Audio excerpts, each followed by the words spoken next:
With the holidays coming, of course we can't help but take a look at the lineup of what we'll be binge-watching this Christmas. However, others are way ahead since several productions are now preparing their holiday releases for next year. And this includes Fast and Furious's Ludacris, who will be teaming up with a Marvel star, and more for an upcoming holiday-themed Disney Plus movie. So keep watching today's video for more. Just in, Disney's holiday movie, Dashing Through the Snow, will star Ludacris, Lil Rel, and Teyonah Parris. In terms of his acting work, Ludacris is best recognized for his portrayal of Tej Parker in the Fast and Furious films. In fact, the year 2023 will commemorate the character's 20th anniversary since making his screen debut in Too Fast, Too Furious. As it turns out, Disney Plus users will also be available to watch Ludacris in a holiday film next year, along with a newer Marvel Cinematic Universe star, an actor from Jordan Peele's Get Out, and others. In Disney Plus's Dashing Through the Snow, Ludacris will be joined by Teyonah Parris, who made her acting debut as the adult Monica Rambeau in WandaVision, and Lil Rel Howery, who played Rod Williams in Get Out.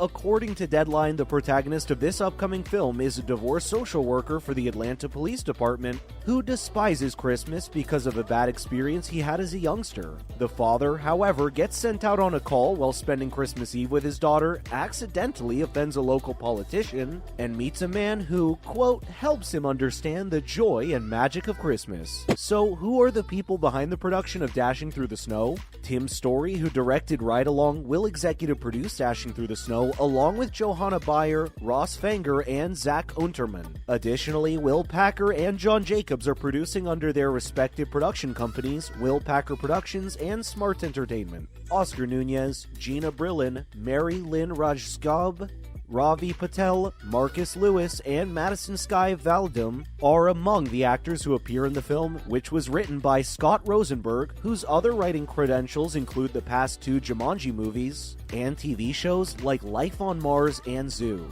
A late 2023 release is anticipated for Dashing Through the Snow, which is currently filming in Atlanta. It'll probably come out around the holidays. After Godmothered in 2020 and Noelle in 2019, Dashing Through the Snow will be the third of Disney Plus's original Christmas-themed films. Other Disney Plus movies slated to drop next year, although none of them have set release dates yet, include Chang Can Dunk, Young Women and the Sea, and Out of My Mind. Disney Plus will soon release The Santa Clauses, a miniseries about Tim Allen's Scott Calvin trying to find someone to replace him as Santa Claus throughout the holiday season. It's still unknown if Ludacris or Lil Rel Howery will play the lead role in Dashing Through the Snow, but in the case of the former, this will be his second appearance in a Christmas-themed film, the first being in 2007's Fred Claus. Howery is starring in The Outlaws and Harold and the Purple Crayon, while Ludacris will return as Tej Parker in Fast X, the penultimate installment in the main Fast and Furious film series. Teyonah Parris will reprise her role as Monica Rambeau opposite Iman Vellani's Kamala Khan as Miss Marvel and Carol Danvers as Captain Marvel. Played by Brie Larson, Marvel appears in The Marvels and also co-stars in the Netflix film They Clone Tyrone with Jamie Foxx and John Boyega. Apart from his holiday movie with Disney Plus next year, Ludacris is pretty booked and busy. Just lately, the singer-turned-actor shared the screen with fellow singer Queen Latifah in Netflix's thriller End of the Road. So how did this recent film fare? Keep watching for more. Based on what we're hearing, the response for this thriller isn't too good in several parts, but we'll break it down for you. The least you could do is try to make it entertaining when you're putting two oversized personalities like Queen Latifah and Chris, Ludacris Bridges, together for a family road trip through redneck country. End of the Road, a Netflix original movie, on the other hand, keeps things largely on the straight and narrow, abandoning humor in favor of a formulaic thriller that neither manages to be inventive nor very exciting. The film, which centers on a black family trapped in a hazardous white world of drugs, firearms, discrimination, and violence, is directed by television veteran Millicent Shelton, who is famous for his work on 30 Rock, Blackish, Jessica Jones, and many other shows. The story starts with some promise and obviously has some gas in its tank, but it then takes a predictable turn and lacks the tension or interest to carry it through to the end. End of the Road's concept, in which Brenda, Latifah, is recently widowed mother who can no longer afford life in Los Angeles, gives the film some early promise. She then loads her two children, Kelly, Michala Faith Lee, and Cam, Sean Dixon, as well as her pot-smoking younger brother Reggie, Bridges, into a minivan and drives to her mother's house in Houston.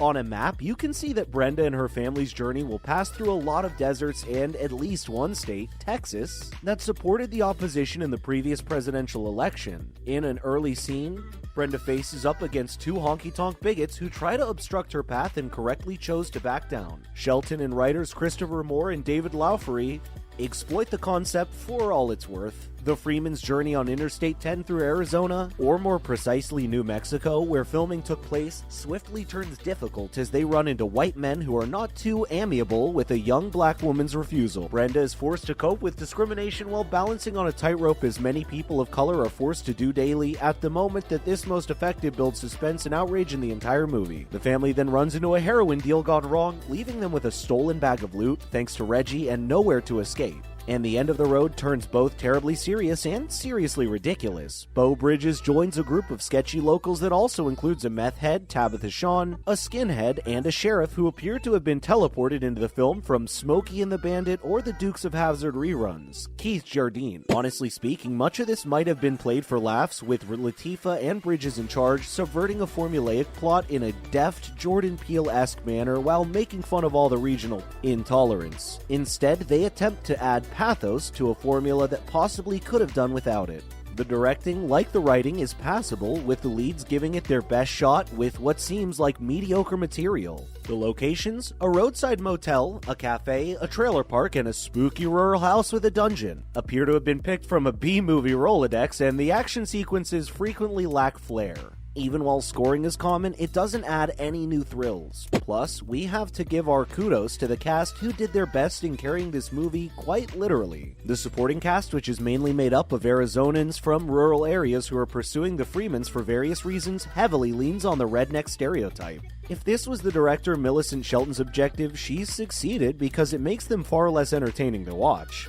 By the way, this doesn't imply that End of the Road is unwatchable. Rather, it serves its function if you're looking for something quick and simple with some unpredictable turns. It's similar to setting up your GPS before a lengthy drive in that you always know where you're heading. Aside from acting, Ludacris is also taking care of his business ventures, which include a new chicken plus beer restaurant opening in LAX. According to What Now Los Angeles, the rapper and actor Ludacris will build a new outlet for his chicken plus beer restaurant in the Los Angeles International Airport. The other chicken plus beer location is at Atlanta International Airport's Concourse D, Gate D5. The new LAX site will be in Terminal 3 at 300 World Way. After several prosperous years in Atlanta at Hartsfield-Jackson Airport, Ludacris and CEO Daniel Halpern of Jack Mount Hospitality is reportedly behind this expansion. According to What Now Los Angeles, culinary director and chefs Rod Richards and Gary Caldwell will be in charge of the food. The name brand beer will be provided by local breweries, and the Southern-inspired menu will feature items like shrimp and grits, chicken and waffles, fried black-eyed peas, atop seasonal salads, and fried chicken and fried catfish sandwiches. Famously, the fried catfish sandwich is twice as large as the bun it is served on. Panda Express, Earth Bar, Ashland Hill, The Parlor, and Shake Shack are some of the nearby eateries, although no particular date for opening has been set. What Now Los Angeles reports that the restaurant just applied for a liquor license, suggesting that opening day may be approaching soon. And with that, we're ending today's video about Disney Plus's upcoming film Dashing Through the Snow, as well as the latest on Ludacris. Have you watched his new thriller with Queen Latifah? What do you think about this movie? Let us know in the comments section below. Before you go, don't forget to leave a like and subscribe to our channel with the notification bell on for more videos like these, and we'll see you again next time. Thank you so much for watching.